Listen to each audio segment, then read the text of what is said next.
Hello, नमस्कार दोस्तों।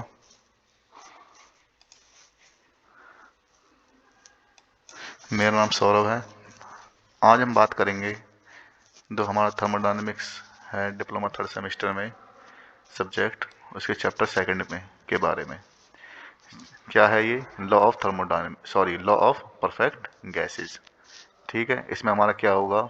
Definition of gases होगी, कुछ लॉज होंगे हमारे, ठीक है, स्पेसिफिक हीट वगैरह होंगे। तो सबसे पहले हम बात करते हैं परफेक्ट गैस के बारे में। परफेक्ट गैस क्या होती है? A perfect gas or ideal gas may be defined as a state of a substance whose evaporation from its liquid state is complete. Means जब भी हम कोई गैस गर्म करते हैं, कोई इवेपोरेट करते हैं, या अगर उसका जो इवेपोरेशन है, ठीक है, या वो कंप्लीटली लिक्विड से गैस में कंप्लीटली कन्वर्ट हो रही है, तो हम क्या कहेंगे कि वो क्या है? Perfect gas. ठीक है। A perfect gas strictly obey all the gas laws under all conditions of temperature and pressure. जो परफेक्ट गैस होती है वो हर टेम्परेचर और प्रेशर पर गैस लॉज हैं जो हमारे, उनको फॉलो करती है। In actual practice no gas is perfect gas. कोई भी गैस परफेक्ट नहीं है एक्चुअल में, but some real gases like O2, nitrogen, hydrogen, air etcetera may be regarded as perfect gases within certain temperature and pressure limits. लेकिन जो हमारे पास ये gases हैं, ऑक्सीजन, नाइट्रोजन, हाइड्रोजन, एयर वगैरह हैं, उनको हम कुछ लिमिट्स में परफेक्ट गैस रिगार्ड कर सकते हैं, कंसिडर कर सकते हैं। अब आते हैं हमारे पास परफेक्ट गैस के लॉज। सबसे पहले लॉ है बॉयल्स लॉ। बॉयल्स लॉ क्या होता है? This law states that the absolute pressure of a given mass of a perfect gas varies inversely as its volume provided temperature remains constant। जब temperature constant है तो जो perfect gas का जो pressure है वो क्या होता है? वॉल्यूम के इन्वर्सली प्रोपोर्शनल होता है, या हम कह सकते हैं PV इजकल टू कॉन्स्टेंट। ठीक है। इसी के साथ हमारे, अगर हमारे पास प्रेशर और वॉल्यूम की कई वैल्यूज हैं, तो हम क्या कर सकते हैं कि P1 V1 किसके बराबर होगा? P2 V2 is equal to P3 V3। सारे क्या होंगे? ये कांस्टेंट होंगे। ये इसकी दूसरी फॉर्म है किसकी? बॉयल्स लॉ की। आगे हम बात करते हैं चार्ल्स लॉ। चार्ल्स लॉ क्या होता है? This law was formulated bye A Frenchman Jacques A.C. Charles. This law may be stated in the following two ways. The volume of a given mass of a perfect gas varies directly as its absolute temperature, provided the pressure remains constant। जब pressure constant रहेगा तो किसी perfect gas का जो volume है वो किसके proportional रहेगा? Directly proportional to the temperature of the gas. या हम कह सकते हैं V upon T equal to constant, या V1 T1 equal to V2 T2 equal to V3 upon T3। मतलब V1 upon T1 equal to V2 upon T2 equal to V3 upon T3। ये सारे क्या रहेंगे? कांस्टेंट रहेंगे। इसकी दूसरी form क्या है इसकी लॉ की? All the perfect gases change in volume by 1/20 1/270 third of its original volume at 0 degree Celsius for every 1 degree Celsius change in temperature when the pressure remains constant। जब pressure constant रहेगा तो जो perfect gases हैं वो पर 1 degree Celsius change, temperature change के लिए वो कैसे चेंज करेंगी? 1/270 third of its original volume से उनका वॉल्यूम चेंज होगा। समझ आया नहीं आया? कि जब उनका देखो टेम्परेचर 1 डिग्री सेल्सियस चेंज हो रहा है तो उनके वॉल्यूम में क्या चेंज आएगा? 1/270 third of its original volume. ठीक है।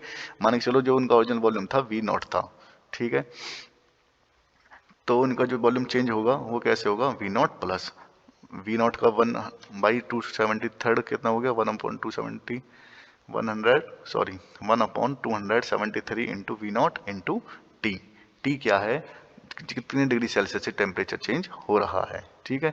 यहाँ से अगर हम इसको सॉल्व करेंगे तो क्या आ जाएगा?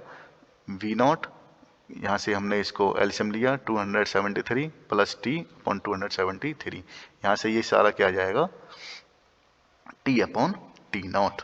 तो यहाँ से हम दूसरी फॉर्म क्या आ गई V1 upon T equal to V0 upon T not. समझ आया नहीं आया? ठीक है, आगे हम बात करते हैं एवोगैड्रोज लॉ के बारे में। एवोगैड्रोज लॉ क्या होता है? This law states that equal volume of all gases will have equal number of molecules under identical conditions of temperature and pressure। Same conditions की टेम्परेचर प्रेशर, अगर कई गैसेज हैं हमारे पास, उनका टेम्परेचर और प्रेशर सेम है। ठीक है, नेक्स्ट है Reynolds law. Reynolds law, this law states that the two specific heat Cp and Cv, Cp and Cv क्या है? Cp है specific heat at constant pressure और Cv क्या है? Specific heat at constant volume of a gas do not change with the change in temperature and pressure.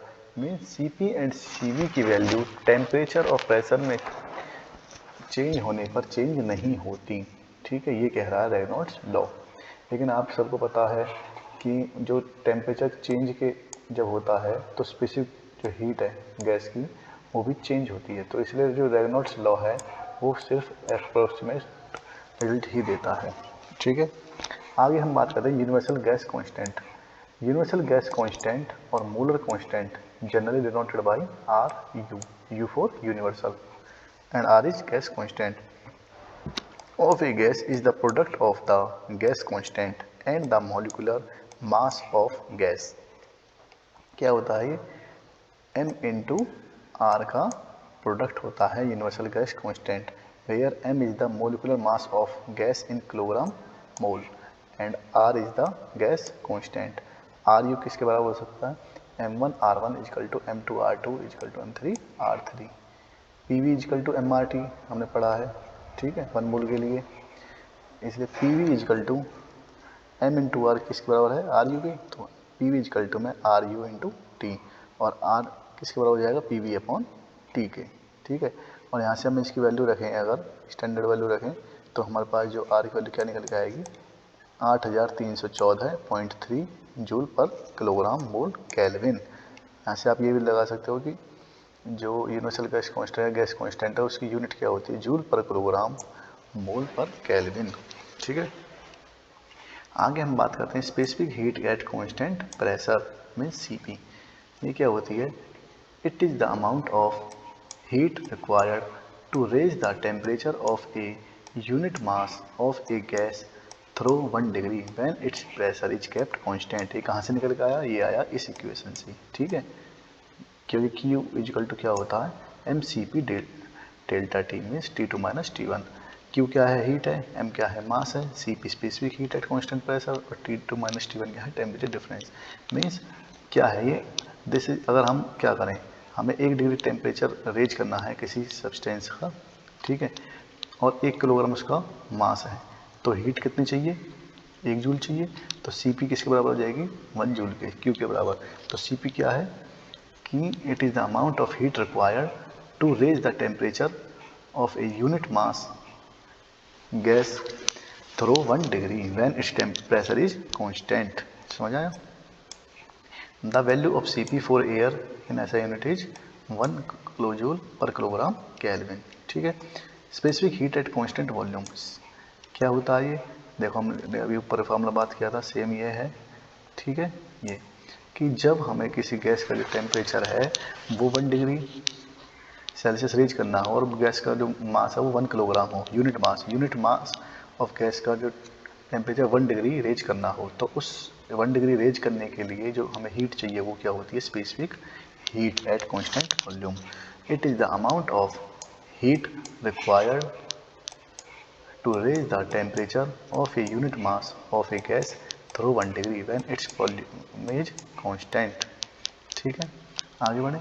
आगे हमारे पास आता है जो Cp अपन Cv है, उसका जो रेशो होता है वो होता है, इसको हम गामा से डिनोट करते हैं। ठीक है, और उसकी वैल्यू हमेशा क्या होती है? 1 से ज़्यादा, मतलब जो Cp है वो Cv से बड़ा होगा। Cp is always greater than Cv। ठीक है, and the value of gamma, जो ये गामा है, जो इसका रेशो है CP/CV का एयर के लिए, उसकी वैल्यू क्या होती है 1.4। आगे हम बात करते हैं CP और CV में क्या रिलेशन है। ठीक है, उसको निकालने के लिए देखो हमें थोड़ा सा डेरिवेशन करना है। क्या है, हम क्या करेंगे, let us consider m kilogram of a gas enclosed in a container and is being heated eight constant pressure. Constant pressure हम उस गैस को हीट कर रहे हैं। कुछ यहाँ पे हमने वो लिए हैं, डिनोट करे हैं। ठीक है, T1 है initial temperature of the gas, T2 final temperature of the gas, V1 initial volume of the gas, V2 final volume of the gas, Cp specific heat at constant pressure, specific heat at constant volume Cv, P equal to absolute constant pressure. ठीक है, we know that heat supplied to the gas at constant pressure, Q equal to क्या होता है mCp T2 minus T1। ठीक है, और heat का दूसरा फॉर्मूला क्या होता है W प्लस डी यू।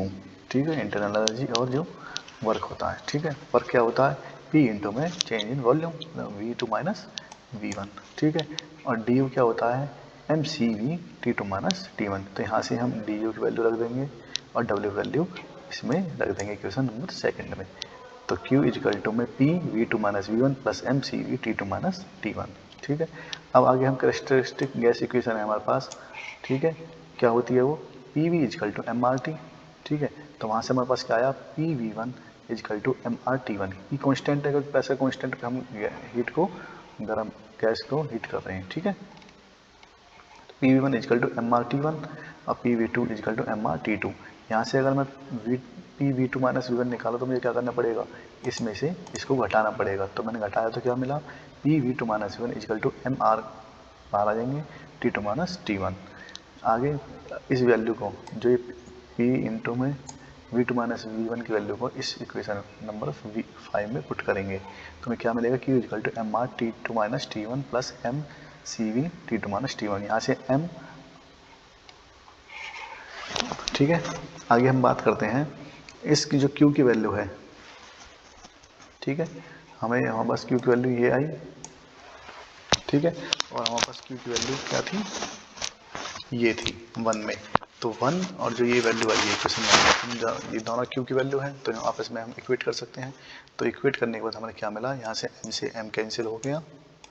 ठीक है, और क्या मिला T2 माइनस T1 से ये कैंसिल हो गया। तो मुझे क्या मिला CP equal to R plus CV या CP minus CV equal to R। ये एक रिलेशन है, ये आपको याद रखना है। ठीक है, और CV इजिकल टू क्या लिख सकते हैं हम R अपॉन में गामा माइनस 1। ठीक है, या CP equal to CV plus R। हम CV से CP को जब भाग देंगे तो क्या मिलेगा मुझे 1 प्लस R अपॉन CV या गामा इजिकल टू में 1 प्लस R अपॉन CV। ठीक है, ये था। अब इसके कुछ सिंपल न्यूमेरिकल्स हैं, उनको हम देखते हैं। Find the mass of a gas occupying 5.5 metre cube. देखो मीटर क्यूब किसका यूनिट होती है, वॉल्यूम का। तो हमें क्या दे रखा है, वॉल्यूम दे रखा है एट 7 बार एटमॉस्फेरिक प्रेशर। 7 बार, बार किसकी यूनिट, प्रेशर की। तो प्रेशर भी दे रखा है और 200 डिग्री सेल्सियस टेम्परेचर दे रखा है। गैस कॉन्स्टेंट आर की वैल्यू दे रखी है। तो वी दे रखा है हमारे पास, प्रेशर दे रखा है। इस एटमॉस्फेरिक प्रेशर को हम क्या करेंगे, न्यूटन पर मीटर स्क्वायर में कन्वर्ट कर देंगे, जो हमारी एसआई यूनिट है। ठीक है, क्योंकि हमें सारी यूनिट एक ही उसमें लेनी पड़ती हैं।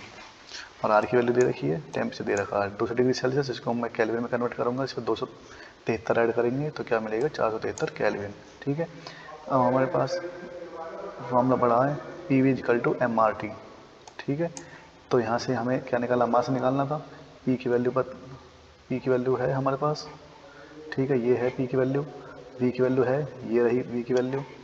आर की वैल्यू है, आर की वैल्यू ये रही। और टी की वैल्यू, टी की वैल्यू ये रही। सबको पुट करेंगे, सॉल्व करेंगे तो हमारे पास मास की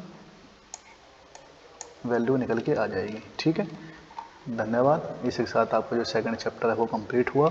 आप इसको पढ़िए और न्यूमेरिकल सॉल्व करिए। अगर समझ ना आए तो हमसे बताइए, हमें बताइए। ठीक है, धन्यवाद।